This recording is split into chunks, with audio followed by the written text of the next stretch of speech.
Here are 3 reasons why taxes have to be raised on the richest Americans.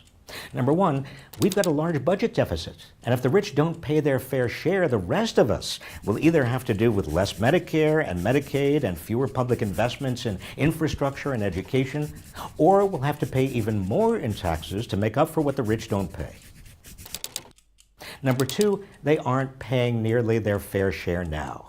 They're paying a lower rate than at any time in the last half century. Before 1981, the top rate was 70% or more. Even with all deductions and tax credits, the very rich paid at least 52%. But now the top rate is down to 35%.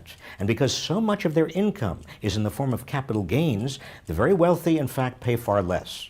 Mitt Romney pays less than 14% on an income of over $20 million a year. Number 3, they can afford to pay more.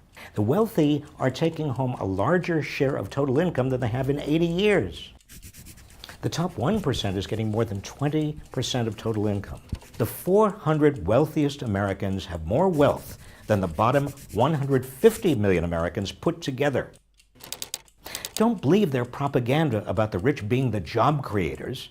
After George W. Bush cut taxes on the rich, fewer jobs were created in America than before. The real job creators are the vast American middle class, whose spending spurs business to add jobs. And the real reason unemployment is still high is because so much of the nation's income and wealth continues to go to the top and not to the middle class. And don't believe higher taxes on the rich slow economic growth.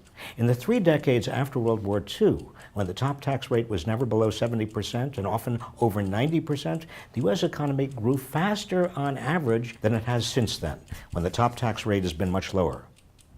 For more than 30 years, we've been sold a lie that if you give tax cuts to the rich, everyone else does better. Trickle-down economics is bunk, and always was. Demanding that the wealthy pay their fair share isn't class warfare. It's common sense.